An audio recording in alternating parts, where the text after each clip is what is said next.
Welcome back to my channel విద్యా క్రిజలైట్. ఈ వీడియోలో నేను మునగాకు పొడి ఎలా చేయాలో చూపిస్తాను. ఫస్ట్ మునగాకు అండ్ కరివేపాకు తీసుకొని బాగా వాష్ చేసి సన్లైట్లో డ్రై చేయాలి.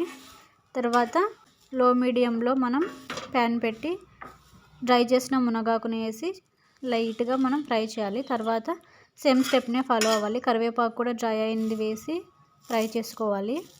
సో ఇప్పుడు మనం ఫ్రై చేసుకున్న కరివేపాకు అండ్ మునగాకు పొడిని చేతిలోకి తీసుకొని సరిగ్గా ఫ్రై అయిందో లేదో ఇలా చూసుకోవాలి.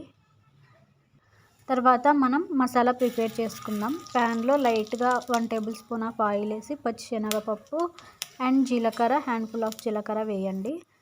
కొంచెం అవి ఫ్రై అయిన తర్వాత ఎండుమిర్చి కూడా వేయండి. ఒక 3 to 4 వేయచ్చు మీరు, అంటే మీ టేస్ట్ని బట్టి వేసి లైట్గా ఫ్రై చేయండి. కొంచెం గోల్డెన్ కలర్లో వచ్చిన తర్వాత ఇవన్నీ బాగా ఫ్రై అవ్వటానికి ఒక 4 minutes చేస్తే సరిపోతుంది. కొంచెం ఇంకా బాగా ఫ్రై అయిన తర్వాత మనం ధనియాలు కూడా వేద్దాం కొంచెం టేస్ట్ కోసం. సో మనం ఇది సపరేట్ పెట్టుకోవాలి చల్లారడానికి కొద్దిగా. తర్వాత ఇది బాగా ఫ్రై అయిందో లేదో మీరు ఇలా చెక్ చేసుకోవచ్చు.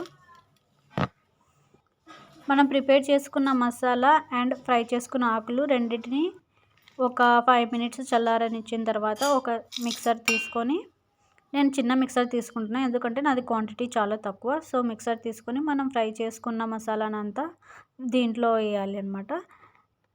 నేను ఇంకొంచెం టేస్ట్ కోసం 6 to 7 గార్లిక్ వేస్తున్నాను. దీంట్లోనే మనం ఉప్పు, కారం, పసుపు సరిపడినంత వేసుకోండి మీ క్వాంటిటీని బట్టి.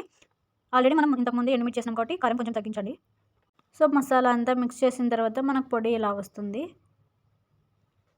తర్వాత మనం కరివేపాకు అండ్ మునగాకు మిక్సీలో వేసుకొని అది కూడా పొడి చేసుకుందాం. సో ఇలా స్మూత్ పౌడర్ వస్తుంది మనం మిక్సీకి వేసిన తర్వాత.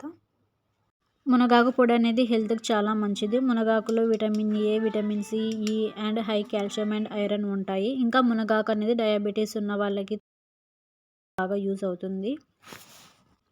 మోస్ట్లీ మునగాకు పొడి అనేది మనం బ్రేక్ఫాస్ట్లో తీసుకుంటే చాలా బాగుంటుంది, గుడ్ రిజల్ట్స్ వస్తాయన్నమాట. సో మనం మిక్స్ చేసి పెట్టుకున్న ఈ పొడినంతా కొంచెం చల్లారనిచ్చిన తర్వాతకి ఎయిర్ టైట్ కంటైనర్లో స్టోర్ చేసుకోవచ్చు.